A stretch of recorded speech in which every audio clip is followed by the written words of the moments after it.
choice. All right. Hello, everybody. Thank you so much for coming to our talk. We had many other better things to be doing on Christmas Eve, but we decided to be here with you because we've got an important issue to discuss.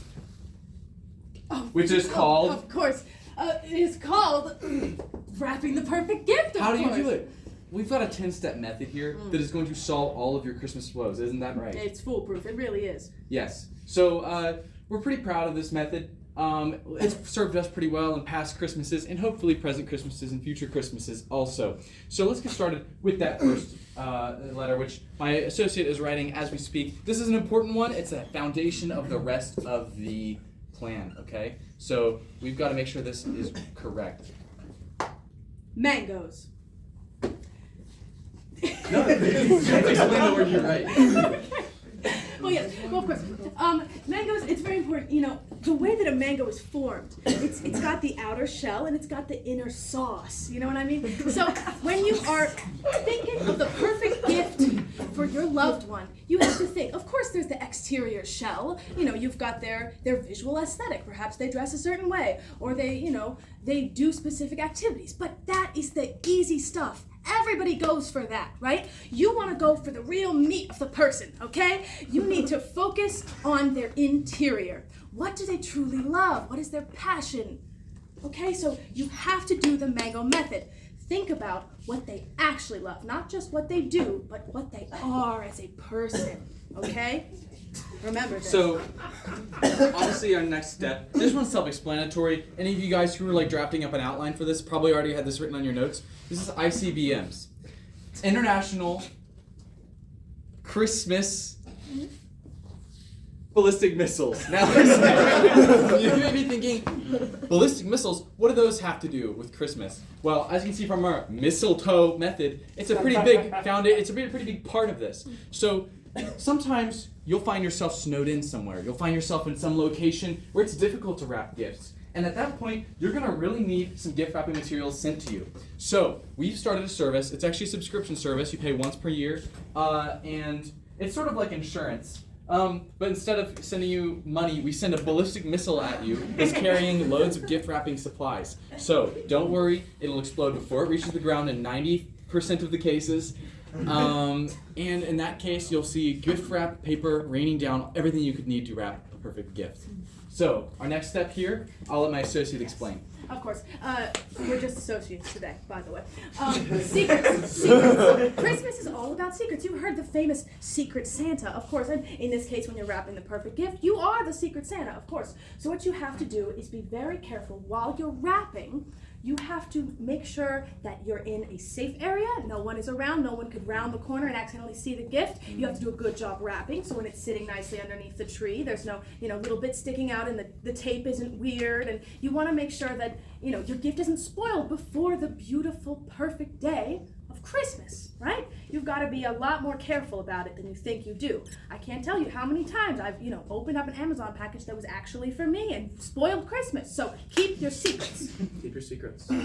And now, obviously, the gift should be a secret, but how do you pick that gift to start with? Well, this is obviously a pretty big part of wrapping the perfect gift is finding the perfect gift. And that's why you should use time travel. Now, time travel is complicated, it's difficult at times, but not nearly as complicated as finding out what your woman wants. So, here's what you do. You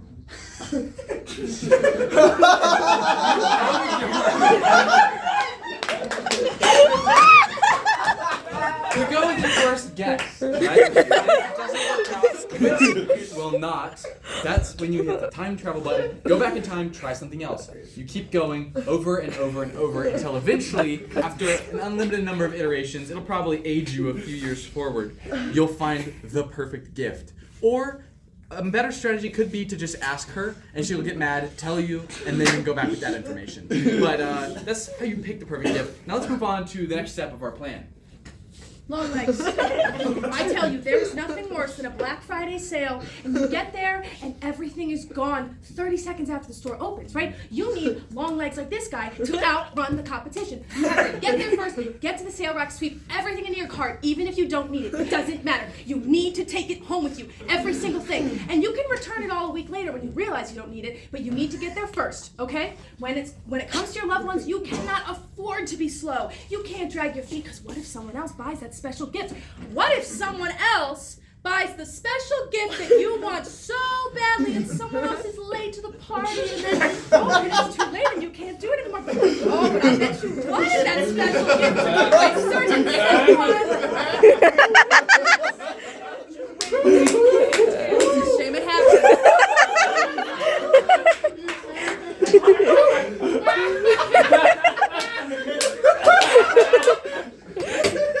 Now, sometimes, even with time travel, first of all, how are you going to get the time travel? But second of all, even with the time travel, sometimes it's still not enough. Sometimes your loved ones are still such a closed book, you could never come up with any idea of what they could want. So you're going to need either an act of God, which he's not always handing out for free, or extraterrestrial assistance, which is the next step here. Bernie is currently being abducted from the inside, it sounds like. Can we get our paramedic team over? Thank you. What's that? Because I am our paramedic. So, extraterrestrial assistance. Now, since the advent of Christmas, there have been tales of Santa's sleigh going through the sky. Sounds like a UFO to me.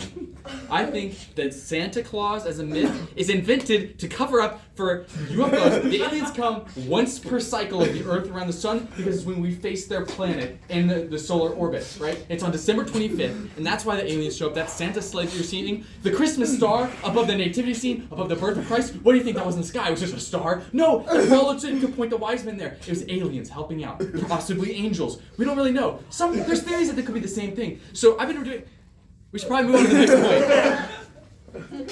So the next part is, what do I do with this? Please help me. I don't know what to use this for. I'm begging you. I have no use for this, please. There's nothing worse than giving somebody a gift they don't know what to do with. Exactly. So, there's nothing is worse than being a bad friend or being a bad family member, and you give a gift to your loved one and they just either they want to return it immediately, it doesn't fit, it's not the right color, it's not the right size, all of it, just nothing worse. Do not be that person that on Christmas every single gift people come up to you afterwards and they're like, hey, do you mind if I have the receipt for that? I just want to receipt of something else. No, you don't want to. Sorry. Got a little bit on there. Sorry. As I was saying before I was really interrupted.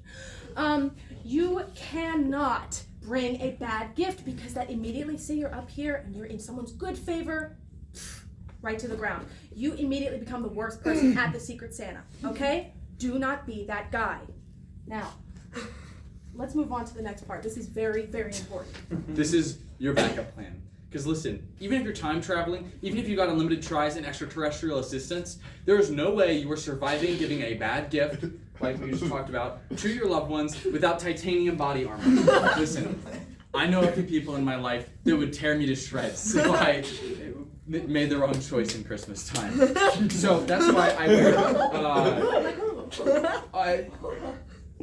No, we're not talking about the Who's. That's a different Christmas story. Anyway, so that's why I wear titanium chainmail at all times. It's actually made to look like the mithril that Frodo wears in Lord of the Rings. But that's beside the point. So anyway, I wear titanium body armor at all times because otherwise I'm going to get torn to shreds for picking the wrong gift. Because I thought that she just wanted a mitten that was missing one of the fingers. But I guess not. So I'm actually on like the 5th time travel loop back, and I still don't know what's going on. Anyway, that leads us to our next point, quite naturally, in fact. You misspelled it. I'm doing my best. Orangutans. Okay. So, as my associate and colleague here was just saying, titanium body armor is very important. If someone doesn't like the gift, they turn into an orangutan, right? Not physically, of course, because that would be ridiculous, and we don't really do that around here. But basically, you need to be ready for violence at all times on Christmas Day, okay? They could start flinging things. They could scoop hot coals out of the fire and spread them out across the room. You need to be ready for beastly levels of rage at all times. If you give the wrong gift, you are in trouble, right? It's not even just about the fear of getting hurt. Okay? It's about making a mistake and regretting it because you learned your I'm sure you're all desperate to move on to the next point, as I am indeed. Let's see it. All right, the last thing. If all else fails, you need hands. You need some bodies working on this problem, okay? You cannot do this alone, especially if you're Santa Claus. He's the master of giving gifts, so let's take a page out of his book. Elf Slavery at an Industrial Scale. Listen, we've all been there. That's why you have your gift, you're like, oh gosh, it's too much. Your eyes drift across the room to the elf on the shelf. He gives you that look. You give him that look. You say, you're going in the fireplace if you don't help me with this. Just scale that up. Hundreds of elves, thousands of elves, millions of elves. Every elf on planet Earth is owned by Santa Claus. I say owned because it's indentured slavery.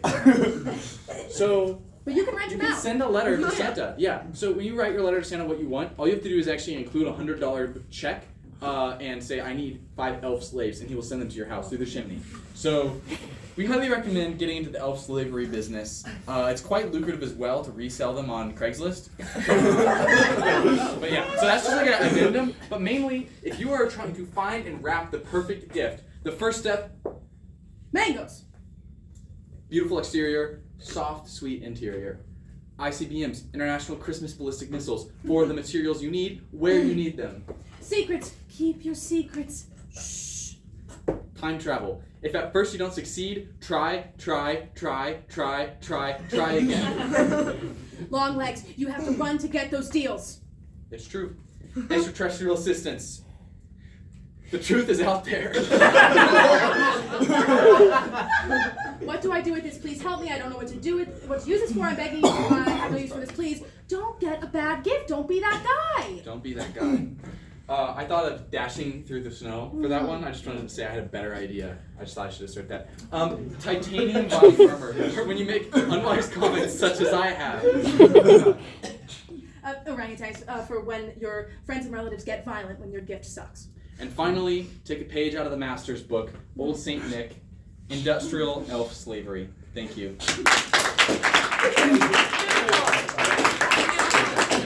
That was very long, and I apologize.